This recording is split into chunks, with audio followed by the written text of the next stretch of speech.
So this will be the conscious parenting portion of the show. And instead of typing it and rereading it or trying to just flow in the live, I decided to pre-record this portion. I want to talk about the trauma and the fear tactics that have been used against children. And I'm going to share a brief story with you guys. We have to protect our children from anything that traumatizes them, from our own patterns, behaviors, actions, our own energy, the way that, our core wounds present themselves. Is really good to continue pressing in with your shadow work and your self-love, so that you're not as wounded. And wounded people wound people. So the more you heal, the more you're going to proactively and like a prophylactic approach, you're going to be the antidote to your children before some of the wounds even fully manifest themselves by doing this work. So as far as one main reason why the movie industry and everything, Hollywood, got heavily affected by this quarantine stuff, is because the movies was actually a particular race of entities that feed off of the frequency of fear, specifically from children, because that frequency is very different. It would be like comparing smoking marijuana to snorting cocaine. It's a whole different high. And so with children and fear, it's a whole different level of high than with adults. So the horror movies, that was specifically created to feed for these entities, to feed off of children. And I can remember I was so frightened of Freddy Krueger because I was such a dreamer as a child. So knowing that an entity, a thought form like that, could come into my dream realm and do so much damage to me, that was one of the most horrific things in my childhood. And I suffered from major insomnia. I would force myself to stay woke night after night after night because of that fear. And this attracted a lot of paranormal, what we would call paranormal activity. Every house that we moved into, it was something paranormal happening there. And I'm going to share this brief story with y'all.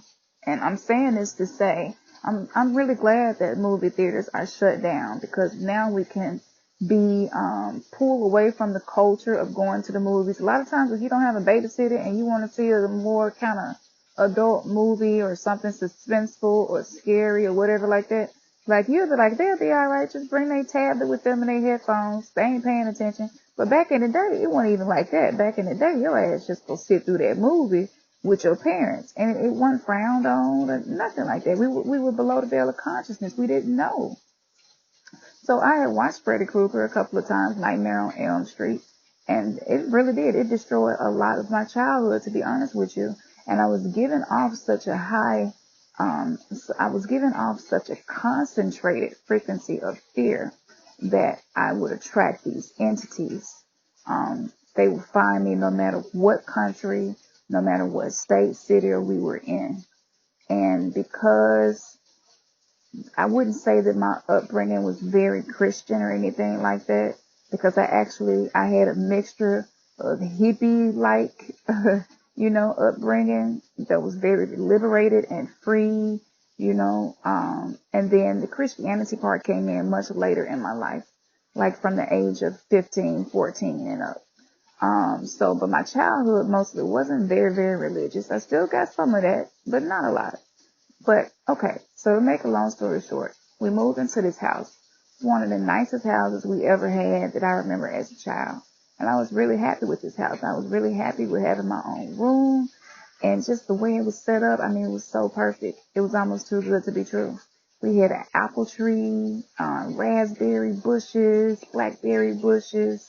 We had crab apples too, and I ate them and got sick, but that's another story for another time. I got so many fun stories I want to share with y'all, but I'm trying to keep this as short as possible because the show's going to be so long tonight. I already know, because when we get into this stuff, I don't know. Y'all know how we do. But So this particular night, I got into bed like I always do. I made sure I had my Rainbow Bright, my strawberry shortcake baby in the bed with me. I had strawberry shortcake sheets. I remember everything. And I had a closet that was to the right of my bed. And this closet was not like a typical closet. It was the perfect height for me to walk into. So the top of the door didn't go up to the ceiling. It was like this closet was made like kind of like a crawl space or something. And so I just really liked having that closet. I would go in there and play and do so many things, but this closet was a portal. And I didn't know it was a portal until this particular night.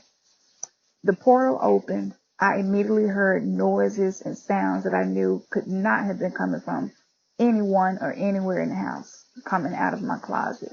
And that's like, as my 5-year-old self, I realized that that was a portal to another world. And in my mind, it was hell.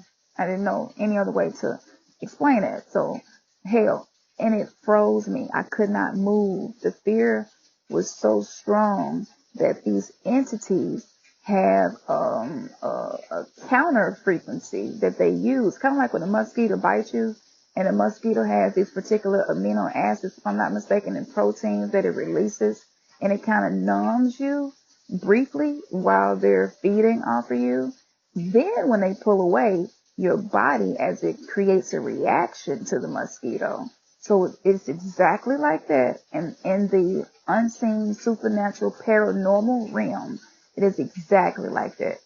So in that moment, I felt the fear, but I was paralyzed and could not move. And there are a lot of other animals and poisonous spiders and stuff. They paralyze their victim before they feed. And so this is, nature is always going to be a very good teacher as to what happens in the unseen realm. So I couldn't move, and this entity, all I saw was the bright red eyes coming out of the darkness in my closet, and the body around it was pitch black. Okay? And I really don't remember a specific form, but it did have 2 black eyes and this huge blob of the deepest, darkest blackness I had ever seen.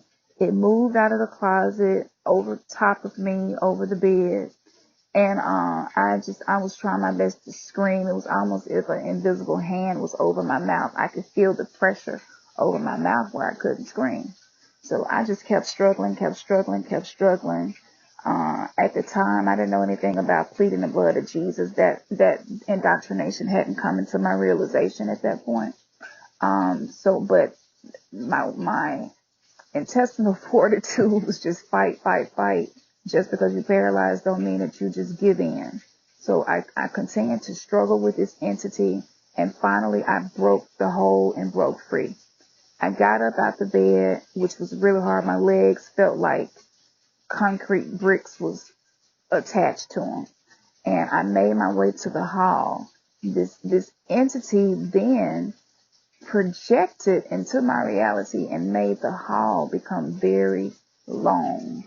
It was the longest hall, and it seemed like it was taking forever for me to get to the end of the hall, which is where my parents' bedroom was. And so I'm fighting to get to the end of this hall, and this entity is throwing me into the wall. The right side of the hallway, I hit that wall. The left side of the hallway, if you could imagine, I'm being thrown against the wall as I'm running. This entity is pushing me into the wall, trying to get me back down and paralyzed to continue to feed off of the fear that my body was releasing. When I got to the end of the hall, I went into my parents' room, and my mama had a Bible on the edge of the bed, and like soon as she saw me, something happened where I could feel it loosening. So like when there is someone witnessing or observing an event, sometimes these supernatural experiences will begin to lessen just because there is someone else observing. Some of these energies don't like to be exposed. They don't like to be seen because, that defeats the whole purpose in them moving in such an insidious stealth manner. I wasn't completely free though. It still had some type of energetic connection to me. And so, my mama realized it, and she grabbed the Bible and she laid the Bible on top of my chest, like right over my heart chakra. And I think she started praying, and then that entity began to dissolve, and it was just dissolved into nothingness. But I never was the same after that. And this is just one of many events. So as I'm watching this Alba Wyman session that I shared on the community tab, if you haven't seen it, go check it out. It's a little lengthy, but trust me, it's going to be one of the best experiences you ever had. Hypnosis sessions are a great way to open your third eye as well, if you desire to see more and know more about the spiritual realm. So with that being said, as I'm listening to this, I don't know why, but this image and these visualizations of these experiences just start flooding back. And I was like, I got to share this because I haven't shared this with our tribe. So with that, it's so important that we protect our children from us and anything in the unseen realm that is trying to establish a connection with them. And so keeping them away from things that cause fear, learning new ways to process fear yourself, meaning avoiding expressing anger in an unhealthy way, because anger is really fear that has been repressed. And when it comes out, it manifests as anger, especially in men. Men are more comfortable being angry than they are being outwardly fearful. So their reaction to fearful circumstances, even abandonment, maybe the relationship ain't going well, they will go into fear and it will be expressed as anger. Be careful about that, because you are transferring fear into your child, which makes them a magnet for these parasitic loose interdimensional, hyperdimensional ET entities, multidimensional entities. This is many different realms we're dealing with here. And as the veil is continuing to thin, I don't even think it's thin. For a lot of us, the veil is just gone, which is why we're having so many spiritual experiences and things, sightings and things like that. And experience, you feel stuff over your body. But with that being said, as this happens more and more, y'all, we got to be more accountable with the portals that we are opening and creating around our children with how we interact with them. So, before you just blame Hollywood, you got to look at you too. Your ass might be a damn whole scary movie by itself. And if your children have already grown up and you're hearing this, it's not too late. It's never too late. Okay. To an awakened soul, we exist outside of time and space. We are integrating with that part of ourself, i.e. your oversoul or your higher self, your soul's essence. We are connecting with that part of us. So we are outside of time and space. So there's no such thing as out of time, in the manner that we've been taught. So it's never too late. And if this is something y'all want to talk more about or know more about, we would even create a whole freaking Zoom webinar centered around this topic and the experience that I've shared. If I have said something to you that you have never heard before, something that resonates, or something that you feel you should learn more about.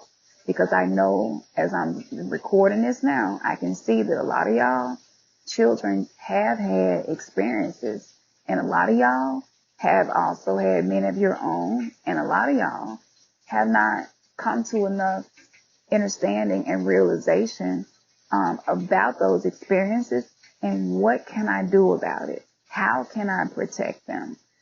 What should I avoid? What are some tools that I can use for my children if they have experiences that cause heightened fear in them? Some fear is healthy. Being afraid because you almost stepped out in the street in front of a car, I don't think a parasitic entity is going to be sitting right there waiting to loose off a child. But like when you're having interactions with your children and when your behavior is causing sadness, anger, depression, and fear, you want to be very careful of that. A lot of people be worried about, like, what if I do this ritual and this healing ceremony? I might open a portal, and what might happen? If I use divination, I might. But I'm like, look, do y'all not realize how many portals are being opened just by the way that you're emoting your emotions? by the way that you're energetically, you may not be saying anything, just energetically, the atmosphere that you are creating around you, yourself, and your children. So we're dealing with portals, we're dealing with entities, energies, angels, demons, elementals, interdimensionals. I mean, the list goes on and on. It is infinite. When you come into true heightened consciousness, the awakening, you begin to see how infinite many things are. And, so I hope that this was a good snippet. I went much longer than I wanted to. But yeah, what do y'all think about this part? Like that part. I cannot believe I'm just now sharing that story. But I have so many more where that came from. But yeah, I felt like it was time to do that. So yeah, let's chat. Let's vibe.